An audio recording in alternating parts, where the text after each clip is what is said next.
कल रहा था सुपर सैटरडे, दो दो मैच हुआ था। उस दोनों मैचों का महत्व भी बहुत ज़्यादा है, क्योंकि लगभग 1.5 साल बाद ऋषभ पंत की मैदान में वापसी हुई। तो उसके लिए तो पूरा भारत ही तरस रहा था कि कब ऋषभ पंत वापस आए। अब अगर अच्छा परफॉर्मेंस दे तब इंडिया टीम में भी शायद T20 वर्ल्ड कप में जगह हो। लेकिन हम बात करेंगे आज कल के दो मैचों की। एक तो DC वर्सेस पंजाब किंग्स, दूसरा आपका हैदराबाद वर्सेस KKR। तो दोनों मैच ही ज़बरदस्त रहा था।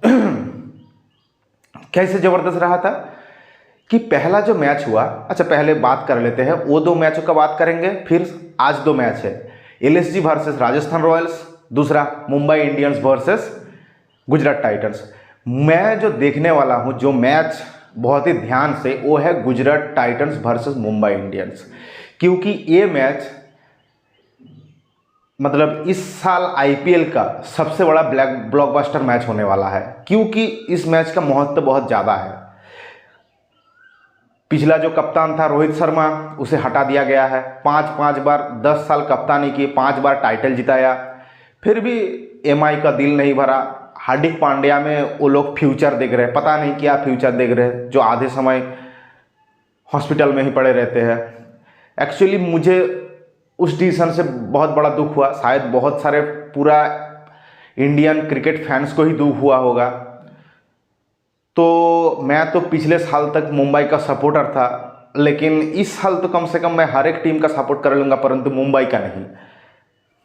हाँ, रोहित शर्मा का बैटिंग देखूंगा, जब तक रोहित बैट करेगा तब तक सपोर्ट।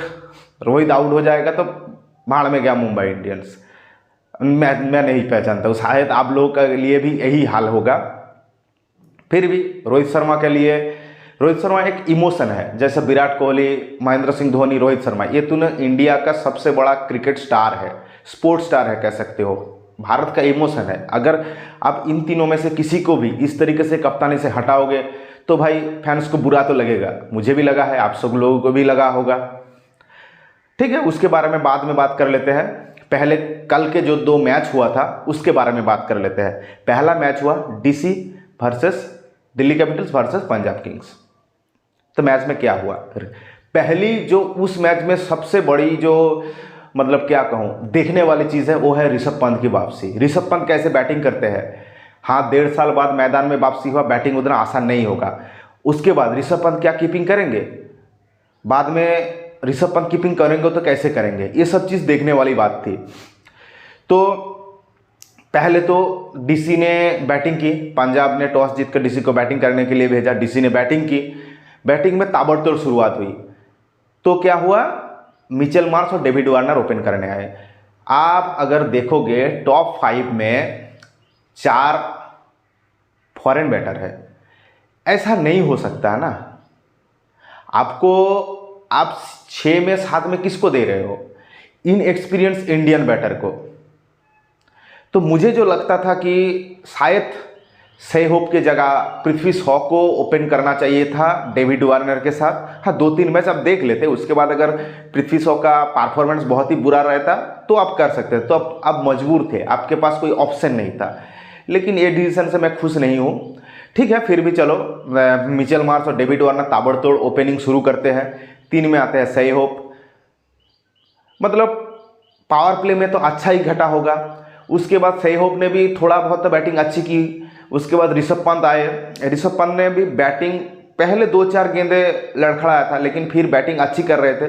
बाद में वो ऑफ स्टंप के ऊपर बाउंसर को मतलब वो गाइड करने गया, आउट हो गया, वो कोई दिक्कत की बात नहीं है। लेकिन देख के लगा कि ऋषभ पंत फुल फॉर्म में सेकेंड मैच से आ जाएंगे। ठीक है, तो उसके बाद क्या होता है, ऋषभ पंत आउट होता है। उसके बाद एक के बाद एक आउट, विकेट गिरना, रन रेट लेकिन कभी भी नहीं गिरा।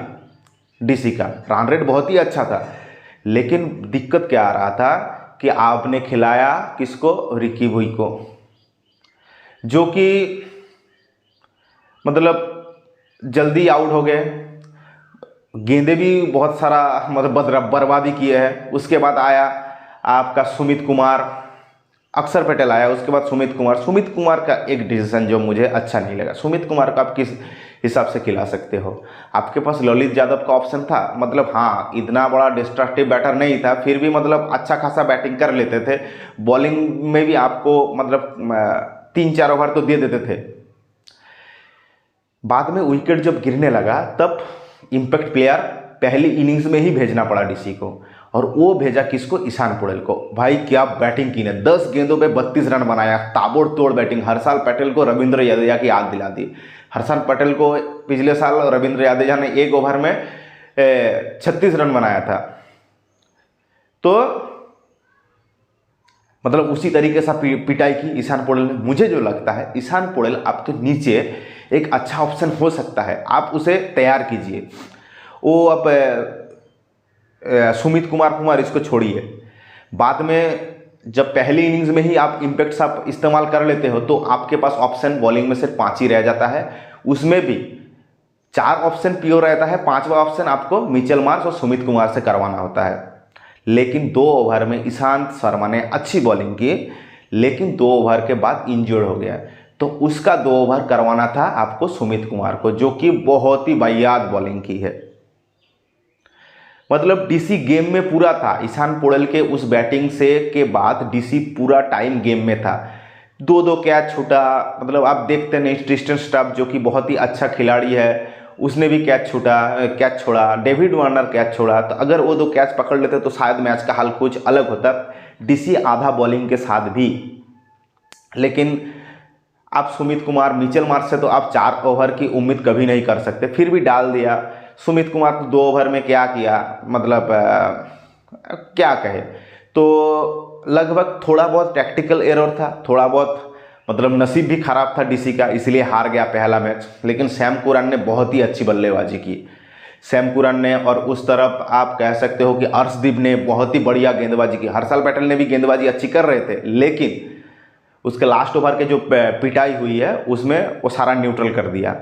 लेकिन डीसी का जो पंजाब का बैटिंग है उसने भी ताबड़तोड़ शुरुआत की, लेकिन ये मतलब एक ही ओवर में आप कह सकते हो शिखर धवन आउट होते हैं। उसके बाद Jonny Bairstow unfortunate dismissal run out हो जाते हैं। बाद में प्रभ सिमरन सिंह आके थोड़ा बहुत बल्ला घुमाया, सैम कुरैन ने एक साइड पर डटे रहे, मैच को अंत तक लेके गए। लिविंगस्टोन ने भी अच्छा खत्म किया। मतलब लगभग पंजाब का, मतलब ये कमेंट्री में सुन रहा था, वीरेंद्र सहवाग ने बता रहा था कि कौन कुल्हाड़ी अपने पैर को मारेगा, तो वो अंत तक डीसी ने ही मार लिया 2-2 कैच छोड़ के। और ईशांत शर्मा इंजर्ड, उसके बारे में तो आप कुछ कह नहीं सकते। उसके बाद आता है दूसरा match, KKR versus Sunrisers Hyderabad. भाई शुरुआत फिलिप सॉल्ट ने 1 ओवर में 3 छक्के से की, दूसरी ओवर में ही लगा था। उसके बाद लगातार विकेटें गिरते गए 119 पे 6 विकेटें गिर गए। रिंकू सिंह ने भी अच्छी खासी बल्लेबाजी की है। उसके बाद रमनदीप सिंह, मतलब आप सुमित कुमार के कह सकते हो कि पहला मैच है, नया प्लेयर है। रमनदीप सिंह भी तो नया प्लेयर है, देखो उसके बैटिंग करने का तरीका देखो, किस तरीके से बैटिंग की है, बहुत ही बढ़िया बैटिंग की है। श्रेयस अय्यर, नीतीश राणा, आप वेंकटेश अय्यर, मतलब क्या यार इनिंग्स बर्बादी करके गए, आके उल्टा सीधा शॉट खेल के आउट हो रहा था। बाद में आंड्रे रसेल का रमनदीप के रिंकू सिंह के साथ कुछ पार्टनरशिप हुआ। उसके बाद आंड्रे रसेल का रिंकू सिंह के साथ मतलब अच्छा खासा पार्टनरशिप हुआ। बाद में आंड्रे रसेल का तूफान आया। तूफान इस तरीके से आया कि भाई ने 25 गेंदों पे 64 रन बना दिया। मतलब छक्के पे छक्का, 7 या 8 छक्के मारे, और छक्के भी छोटा छोटा नहीं है, बहुत बड़ा बड़ा। मतलब रासेल का फॉर्म पिछले साल अच्छा नहीं था, लेकिन इस साल जिस तरीके से रासेल शुरुआत की है, मतलब एक्चुअली केकेआर टीम का बैकबोन अब रासेल और रिंकू सिंह ही कह सकते हो, बाकी छोड़ो। तो ये दोनों अगर फुल फॉर्म में रहे तो भाई केकेआर को हराना बहुत ही मुश्किल है। लेकिन बॉलिंग में उसके बाद आया कि 24.5 करोड़ का मिचेल स्टार्क आया। मिचेल स्टार्क शुरू ने तो बॉलिंग अच्छी की, अभिषेक शर्मा का एक कैच भी छूटा मिचेल स्टार्क के बॉलिंग में। लेकिन बाद में मतलब पहले हैदराबाद भी शुरुआत अच्छी की थी, लेकिन बाद में विकेट गिरते गए, धीमा होते गए। राहुल त्रिपाठी ने क्या इनिंग्स खेला मुझे समझ में नहीं आया। लेकिन बाद में शहबाज अहमद और हेनरिक क्लासेन, भाई आप हेनरिक क्लासेन को ऊपर भेजिए, उसे थोड़ा गेंद तो दीजिए, खेलने का मौका तो दीजिए। हमेशा उसे भेज देते हो 200, 250, 300 की स्ट्राइक रेट से खेलने के लिए, हमेशा ऐसा नहीं होता है। लेकिन भाई बैकबोन तो हैदराबाद का भी हेनरी क्लासन ही है, और उसके बाद शहबाज आमिर। मतलब 4 ओवर में 76 रन चाहिए था 5 गेंदों पे, उसके बाद जो कुटाई की उसके बाद 5 गेंदों पे सिर्फ 7 रन चाहिए था। उस वक्त आप मैच हार नहीं सकते थे। शहबाज अहमद, हेनरी क्लासन जो कि बहुत बढ़िया खेल रहा था, दोनों उसी ओवर में आउट हो गए। और हर्षित राणा भाई प्रेशर ओवर, 1 ओवर में 13 रन चाहिए था, जो कि लास्ट 3 ओवर में 20-20-20 बन रहे थे, लास्ट 2 ओवर में 24-21 रन ऐसे बन रहे थे। उसके बाद 1 ओवर में 13 रन चाहिए था।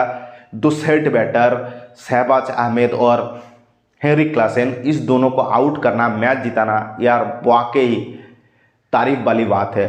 ये खिलाड़ी को भी मतलब नज़र में रखिएगा, ये आगे वाला इंडियन स्टार है, फास्ट बॉलर, बहुत तेज़ बॉलिंग डालता है, एग्रेशन है। मतलब फास्ट बॉलिंग बॉलर के पास जो जो होना चाहिए था सब कुछ है। लेकिन मतलब बहुत ही थ्रिलिंग मैच हुआ। एक समय लग रहा था हैदराबाद नहीं जीत पाएगा, क्लोज भी नहीं पहुंचेगा। उस समय बाद कुछ देर बाद लगा हैदराबाद ही मैच जीत रहा है। फिर मैच में केकेआर की वापसी, मतलब कल तो मतलब दोनों मैच ब्लॉकबस्टर रहा है। अब बात कर लेते हैं आज की मैच के बारे में। आज का मैच किस किस के बीच में है? पहला मैच तो है Rajasthan Royals versus LSG. Rajasthan Royals का आप अगर बात करोगे, जयपुर में मैच है। राजस्थान रॉयल्स साइड भी बहुत ही तगड़ी है। अब पहले से देखो ना, ओपनिंग पेयर अगर मैं बोलूँ कि मुंबई इंडियंस और राजस्थान रॉयल्स का सबसे बड़ा तगड़ी ओपनिंग प्लेयर है यशस्वी जायसवाल, जॉस बटलर। 3 में आएंगे आपका सैमसन, 4 में ध्रुव जुड़ेल, 5 में रियान पराग, 6 में रॉबिन पावेल, सिमरन हेडमायर, 7 पे अश्विन, चाहल, बोल्ट, कुलदीप सेन, नवदीप सैनी। मैंने 12 प्लेयर का नाम ले लिया। आप एक को as a impact player use कर सकते हो। अगर आप एलएसजी की तरफ देखो तो देवदत्त पडिक्कल के साथ ओपन कौन करेगा? Quinton de Kock. लेकिन मुझे लगता है काइल मेयर्स को ही करना चाहिए, क्योंकि पिछले साल काइल मेयर्स का फॉर्म बहुत ही बढ़िया था, और क्विंटन डिकॉक पिछले जो T20 मैचेस खेले हैं उतना बढ़िया फॉर्म में क्विंटन डिकॉक नहीं है। तो मुझे तो लगता है काइल मेयर्स के साथ जाना चाहिए। और एक बात, केएल राहुल शायद ओपनिंग नहीं करेंगे, तो किस पोजीशन पे बैटिंग करेंगे ये देखने वाली बात होगी। तो मुझे लगता है 4 या 5 पे ही करेंगे, क्योंकि वर्ल्ड कप के लिए खुद को तैयार करेंगे। 3 पे आप दीपक हुडा या फिर निकोलस पुरान को भेज सकते हैं। 4 पे केएल राहुल, उसके बाद मार्कस स्टोइनिस, आयुष बदौनी, रवि बिश्नोई, अविंद मिश्रा, यश ठाकुर, सीमार जोसेफ के मैं देखना चाहता हूँ। जो टूटा है गावा का फिर से घमंड, मैं वो सीमार जोसेफ को देखना चाहता हूँ कैसा बॉलिंग करते हैं। और आप 12 प्लेयर कृष्णप्पा गौतम को यूज़ कर सकते हो एज ए, क्या कहते हैं, आप इम्पैक्ट प्लेयर यूज़ कर सकते हो। लेकिन ये मैच बहुत तगड़ी होगी। और सबसे बड़ी बात है, राजस्थान के पास क्वालिटी स्पिनर है, क्वालिटी बैट्समैन है, बिग हिटर है, सारे के सारे, मतलब रोकने वाला कोई नहीं है। शुरू करेंगे तो एक मतलब क्या कहे, बूंदिया उड़ा देगा, इस तरीके का। उसके बाद आता है जीटी वर्सेस एमआई की। तो एमआई की अगर मैं बात कर लूँ, रोहित शर्मा के साथ ईशान किशन 3 नंबर पे, तिलक वर्मा, और पता ही है हार्दिक पांड्या कैप्टन है, वो तो फिनिश, वो खुद को प्रॉपर बैट्समैन समझता है। 4 पे आ जाएंगे, गेंदे बर्बाद करेंगे, करने दो जो मर्जी करे। 5 पे आप निहाल वदेरा को भेज सकते हो। 6 पे टीम डेविड। अब डेवल्ड ब्रेविस को आप 3 पे यूज़ कर सकते हो, अच्छा ऑप्शन है। उसके बाद आकाश माडवाल, जसप्रीत बुमराह, पीयूष चावला और कृष्णप्पा गौतम, रोमेरियो सेपाट। इन प्लेयरों में से आप मतलब इम्पैक्ट प्लेयर के रूप में यूज़ कर सकते हो किसी को भी। 12 प्लेयर का नाम लिया, आप एक को इम्पैक्ट प्लेयर के रूप में यूज़ कर सकते हो। उसके बाद अगर जीटी का बात करें, भाई जीटी को ध्यान से देखना पड़ेगा। नया कप्तान है शुभमन गिल, उसके ये बहुत ज़्यादा अपॉर्चुनिटी है, क्योंकि उसका ओपनिंग पोजीशन है वो यशस्वी जायसवाल ने खा गया। तो क्या अपना ओपनिंग पोजीशन फिर से वापस ला सकता है? कप्तानी कैसे करेंगे? तो मुझे लगता है कि शुभमन गिल के साथ तो रिद्धिमान ओपन करेंगे। 3 पे साई सुदर्शन। 4 पे आप केन विलियमसन के खिला सकते हो, लेकिन 4 पे केन विलियमसन इतना इफेक्टिव तो नहीं होगा। फिर तो आप अभिनव मनोहर को रख सकते हो, डेविड मिलर, विजय शंकर, राहुल तेवाटिया, रशीद खान, उमेश यादव, जसवा लिटिल। उसके बाद साई किशोर को खिला सकते हो। अगर आप केन विलियमसन को खिलाओ तो नूर अहमद को नहीं खिला सकते। अगर आप अभिनव मनोहर को खिलाओ तो नूर अहमद को यूज़ करते हैं। अगर टर्निंग ट्रैक है तो आप केन विलियमसन को छोड़ के अभिनव मनोहर को खिला लीजिए, उधर नूर अहमद को खिला लीजिए। नहीं तो साई किशोर भी बहुत ही बढ़िया ऑप्शन है, अच्छा बॉलर है। तो देखते हैं पहला मैच जो होगा आरआर वर्सेस एलएसजी का, मैं जा रहा हूं आरआर की तरफ। मुझे लगता है कि आरआर मैच जीतेगा। और मैन ऑफ द मैच कौन रहेगा? मुझे लगता है मैन ऑफ द मैच यशस्वी जायसवाल। भाई जिस फॉर्म में ये बंदा है कुछ तो करेगा। और राजस्थान रॉयल्स का जो एक प्लेयर की तरफ मेरा ध्यान रहेगा वो है रियान पराग, क्योंकि जिस तरीके से फॉर्म से आ रहे हैं रियान पराग, आईपीएल में किस तरीके का बैटिंग करते हैं, और मुझे पता है राजस्थान रॉयल्स से मौका देगा, अच्छी खासी 4-5 नंबर पे ही मौका देगा।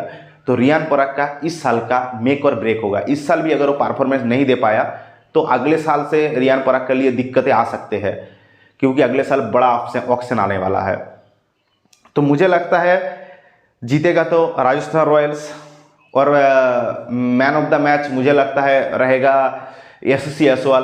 और एलएसजी की तरफ से मुझे मेरे जो मतलब ध्यान रहेंगे वो है राहुल नीचे कैसे बैटिंग करते हैं। मुंबई इंडियंस अगर जीटी की बात करें तो भाई रोहित शर्मा, कप्तानी नहीं है, खेलो जाके जैसा मर्जी खेलो। मुझे मतलब मैं देखना चाहता हूँ रोहित शर्मा इंटरनेशनल क्रिकेट तो भाई डॉन ही है। आईपीएल में इस साल कैसे खेलता है, मुझे तो लगता है टॉप 3 रन गेटर में इस साल रोहित शर्मा रहेंगे। तो उसके बाद मैं देखना चाहता हूँ सूर्य कुमार यादव तो नहीं है, तो हार्दिक पांड्या कैसे कप्तानी करता है।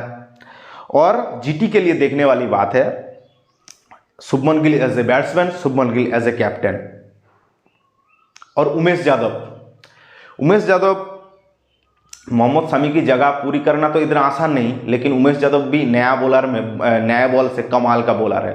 तो मैं ये 2 खिलाड़ी के ऊपर ध्यान रखना चाहूँगा। और मुझे लगता है जीतेगा तो जीटी।